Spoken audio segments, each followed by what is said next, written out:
It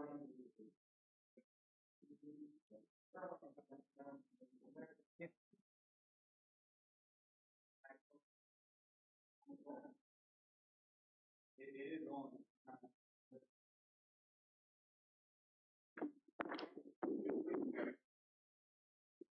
It's working. Can you hear me now? Test.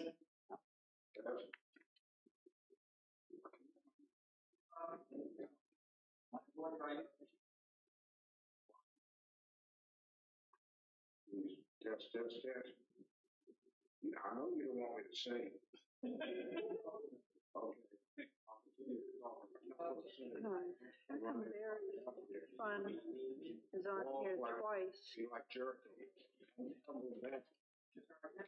Hello, hello. Test, test. Test, test, test. Jerry Ward can figure it out. Yes, yes. That's a sign they don't want you to talk today.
Welcome everyone to the meeting of your Planning Commission of Caroline County for April 25th, 2024. It is 6:35. We've been trying for 5 minutes to get the mic to work.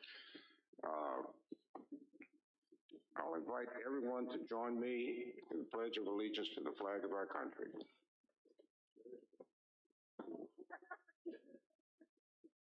Okay. I thought this was going to be a quick meeting. Hope the building doesn't fall down. We better postpone this meeting. You mind holding that one? You can be a flagpole. I pledge allegiance to the flag of the United States of America and to the republic for which it stands, one nation, under God, indivisible, with liberty and justice for all. This is important. All this and popcorn for a free show. All right, commissioners, regarding the minutes that have been presented to us, I assume everyone has had a chance to review them. Are there any additions or corrections?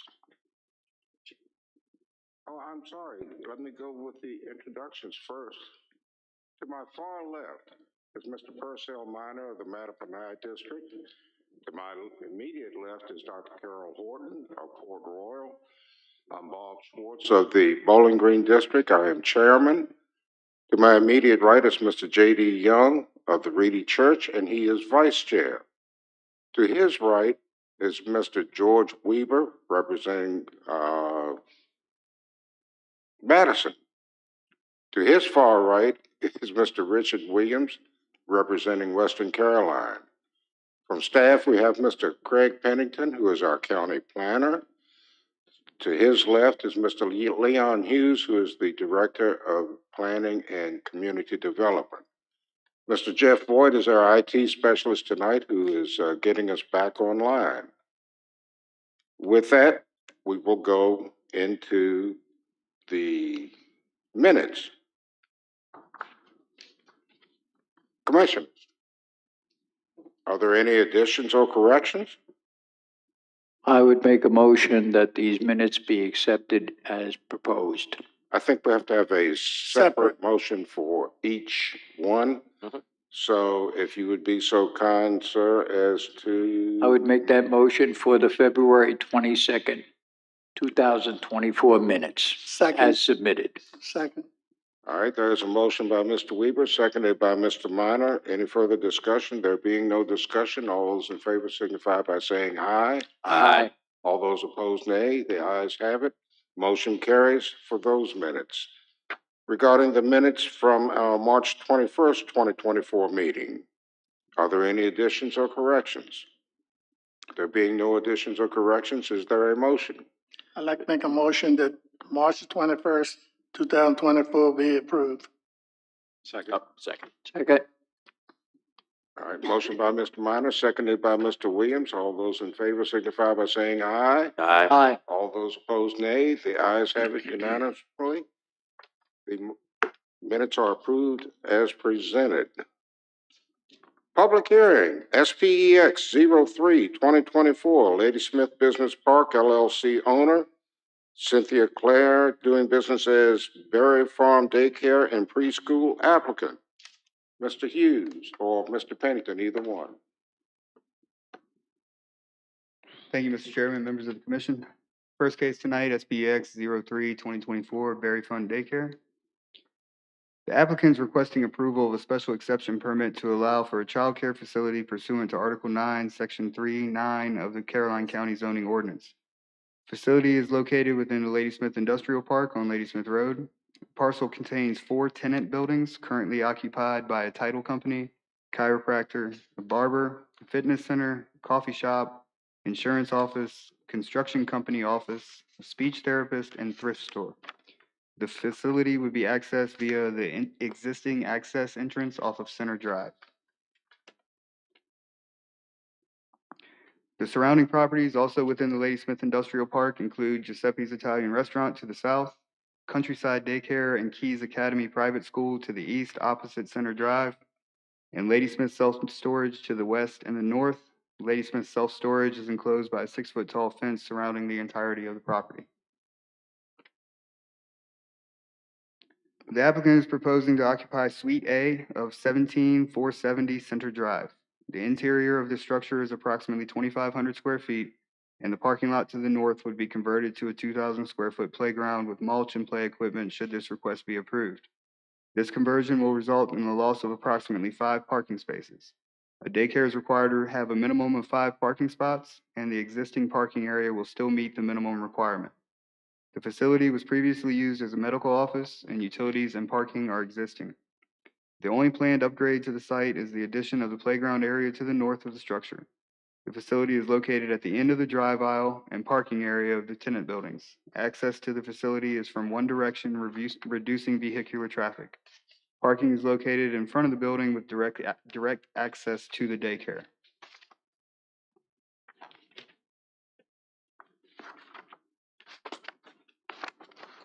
Thank you, sir. Well, Commissioners, do you have any well, questions at this time, unless you have more? I did have more, but something happened to the presentation. There we go. There we go. All right, sorry about that. The applicant previously operated an in-home daycare and would like to continue her business in a commercial facility. The Department of Education determines the number of children allowed within a child care facility based on square footage of the interior of the building and the fenced playground area. The applicant has completed all pre-licensing requirements set forth by the Department of Education.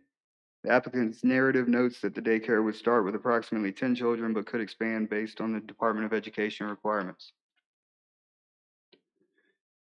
The site meets all special exception standards set forth in the Caroline County zoning ordinance. Staff did not have any comments regarding this site.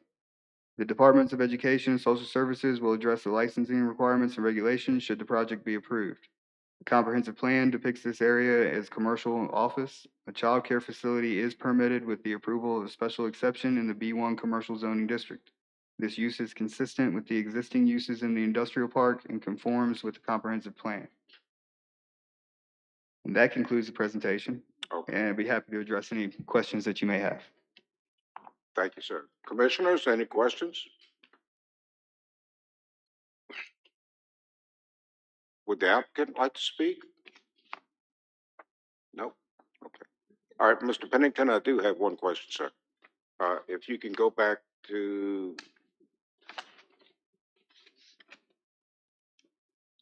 That one? that was a closer shot. That right there, well, yes, sir, that would suffice. Okay. But, I believe all of this, I went over there today, Mhm. and one thing that impressed me, was this black metal 6-foot fence that goes all the way around the storage room property. Mhm. That does isolate this particular building to a great degree. I believe that they are going to use 5 of the parking spaces on the side in that area for a play area. Approximately 5. It may be 6, but it's going to be a 2,000 square foot play area. They will mulch the parking lot and make it safe for the kids, but they will convert that area approximately 2,000 square feet. Okay, because I believe there are only 11 parking spaces on that side, so if they utilize 5, they still have 6 remaining spaces for employees, not counting the parking spaces that are available on the front side for their clients. That's correct. So,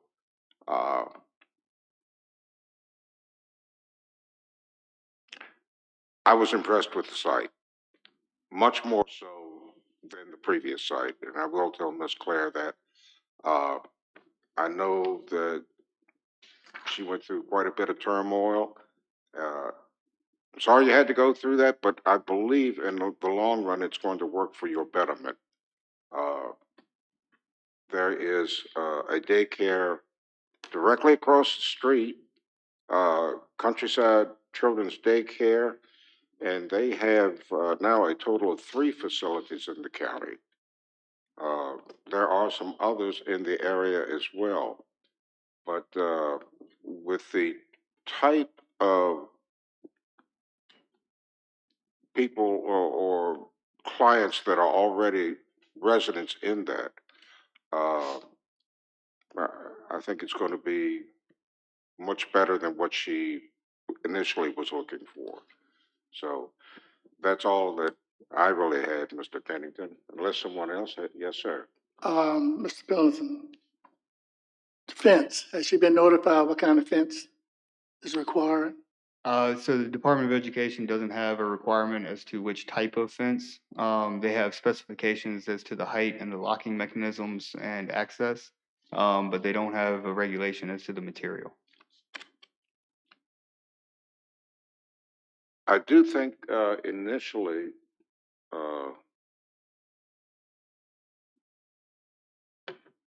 Ms. Claire had worked out on our level and with the Board of Supervisors that it would be a wooden type fence.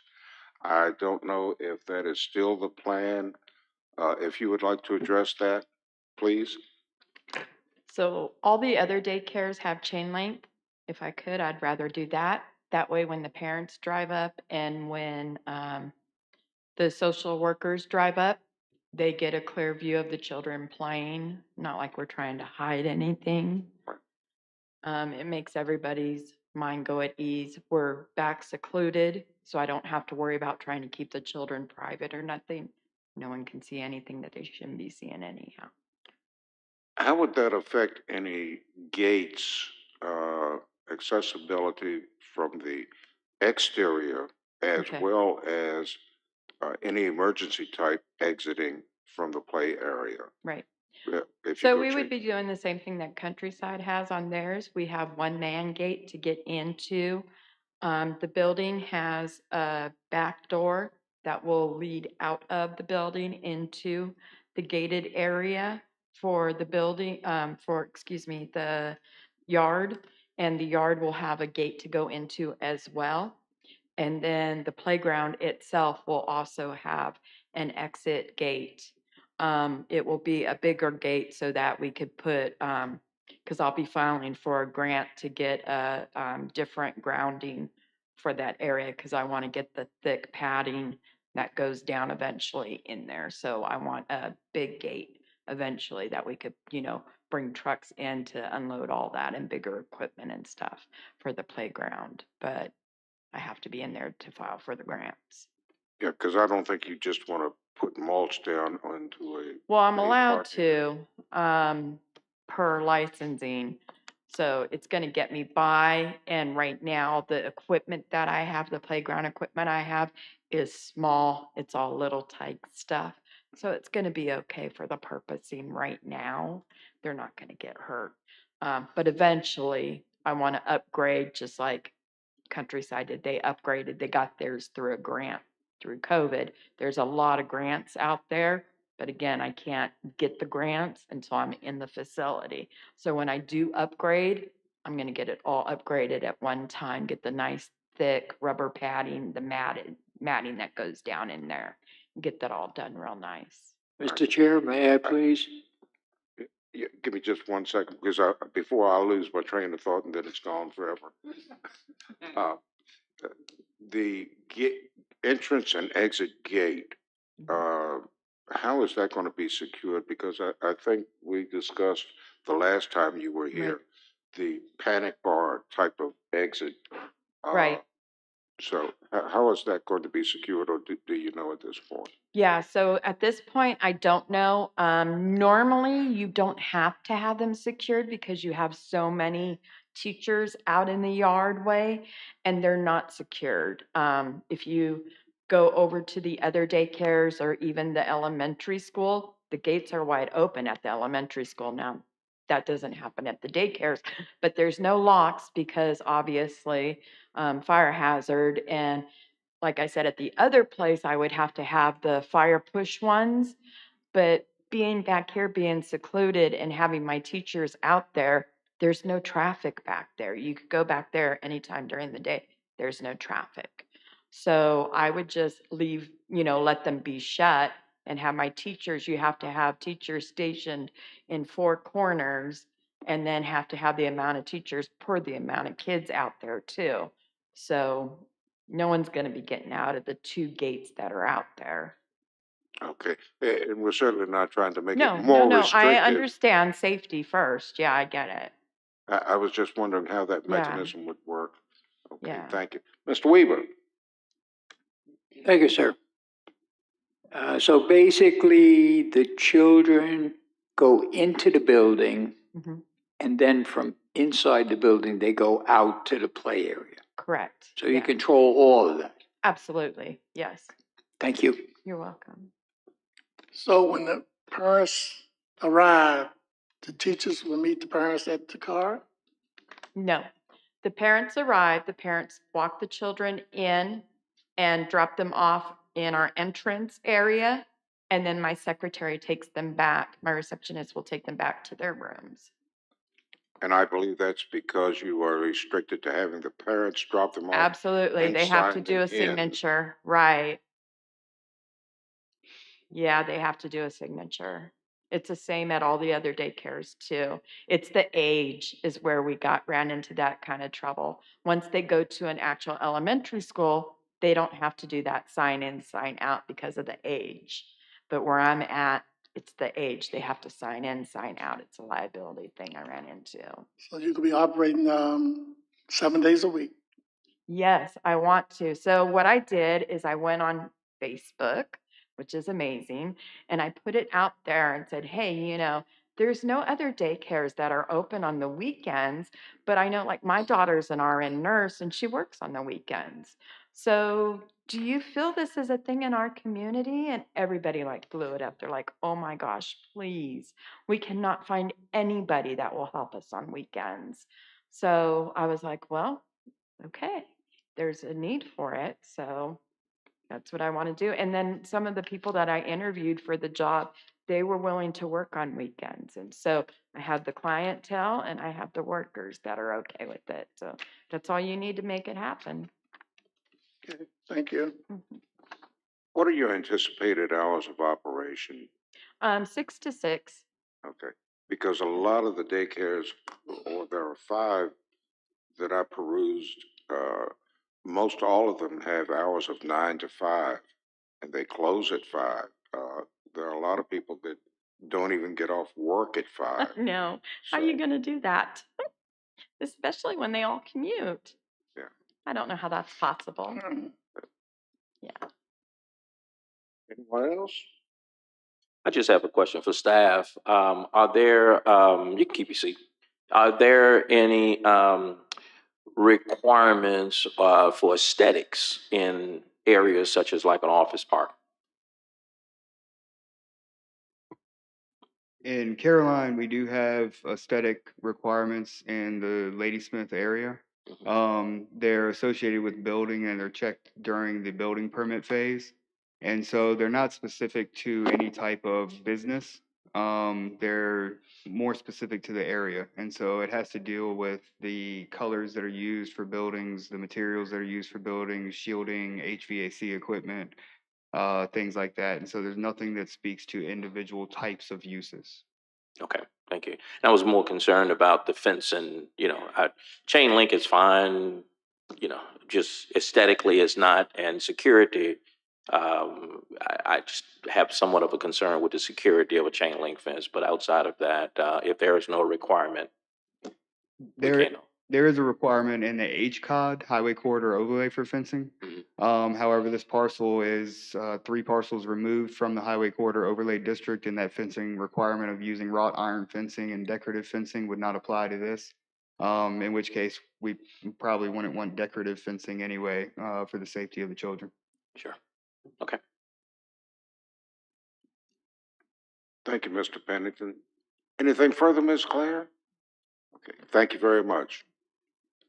All right, we're going to open the public hearing regarding SPEX 03-2024. Yes, sir. Protocol. Oh, you're absolutely right. Please read the protocol for us, Mr. Pennington. Thank you, Mr. Chairman. The purpose of the public hearing is for the Caroline County Planning Commission to listen carefully to the verbal expression and position and opinion from the citizens of Caroline County. Public hearings are not question and answer sessions and debates, and all statements should be addressed to the chair. When members of the public offer comment, they need to clearly state their name and voting district prior to making their comments. Applicants or representatives of the applicant will be allowed 15 minutes to introduce information regarding the matter advertised for public hearing. All comments are to be pertinent to the issue being considered. Persons speaking at public hearings are respectfully requested to keep comments brief, not to exceed 3 minutes, and to address only those issues pertinent to the matters advertised for public hearing. After the public hearing has been closed, the applicant or representatives of the applicant will be allowed 10 minutes to address any issues that are identified by the public. Thank you, sir. And with that, the public hearing is now open. Is there anyone wishing to speak regarding this matter? Anyone wishing to speak regarding this matter? Final call, anyone wishing to speak regarding this matter? Seeing no one come forward, public hearing is now closed. Ms. Claire, you have another opportunity to comment if you would like. You do not have to. Okay. Commissioners, any questions or any discussion?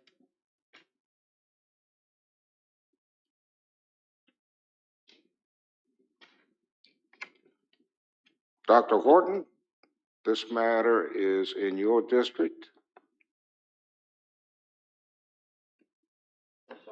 exemption, right? Yes, ma'am.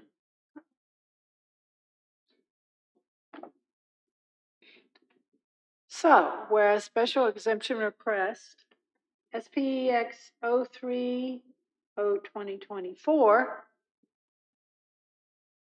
for the Berry Fund Daycare appears to be generally consistent with the goals and objectives of the comprehensive plan and future land use map. And whereas the public necessity, convenience, general welfare, and good zoning practices warrants the approval of the request, I recommend that SPEX 03/2024 be forwarded to the Board of Supervisors with a recommendation for approval. Is there a second? Second. Motion by Dr. Horton, seconded by Mr. Williams and Mr. Young. No further discussion? All those, Question, yes, sir. question.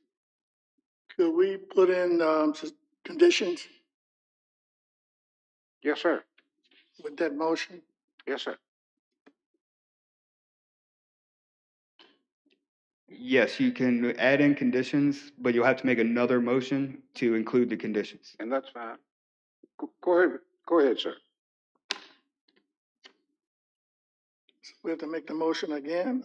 Yes, But once I think we it add it, overrides my motion, right? it will, but he has it will, to. which is fine. That's no Yeah. problem. First, you would introduce the Yeah, condition. so you have to Yeah, tell us first your you condition. introduce the condition, and then it would be a motion for approval or denial with the conditions. Go ahead and make your, recommendation for a condition and we will handle it. With good zoning practice warrants and approval of this request, I recommend that, SXEX -03 2024 be approved with the conditions, correct? What conditions? What conditions are that? I believe he was just making sure the staff conditions Staff conditions. continued Oh, on, because okay. there were two I staff thought you conditions. had an additional. No, they, Oh, well, staff wrote I conditions. could have added that to my motion. I know, I'll just make sure we get that in the, Okay, the motion. You're absolutely correct with the conditions as. yeah, as but from attached. staff, yeah. So we'll modify your motion. Yeah, I modify my motion. All right. We still have the same Second. seconds? I'm still second. All right. Motion by Dr. Horton for approval with the conditions as attached, seconded by Mr. Williams and Mr. Young. Any further discussion? There being no discussion, all those in favor signify by saying aye. Aye. All those opposed, nay. The ayes have it unanimously. This matter will be forwarded to the Board of Supervisors with a recommendation of approval. Congratulations. Yeah. All right, any and all matters, Mr. Pennington. Thank you, Mr. Chairman. First item for any and all matters, staff is requesting authorization to advertise for public hearing a text amendment regarding moving the use of vehicle wash from a by right use in the B1 zoning district to a special exception use in the B1 zoning district as requested by the Board of Supervisors. All right, so will you need a second motion on each or each one, or can we do them collectively? Separate motion, yeah. Okay. All right, commissioners, is there a motion to authorize an advertisement for the zoning ordinance text amendment for TXT 03/2024? So moved. So moved by Dr. Horton. Is there a second? Seconded by Mr. Young. All those in favor signify by saying aye. Aye. All those opposed, nay. The ayes have it. So approved. Regarding the authorization for TXT 04/2024, is there a motion to authorize advertisement for the text amendment? Yeah, and 04, just to put it on the record there, Yes, sir. is to change the size of parking spaces from 9 by 18 feet to 9 by 20 feet to accompany oversized vehicles. Your standard F-150 is 20 feet nowadays. So we need to expand the parking lot size to accommodate these types of trucks.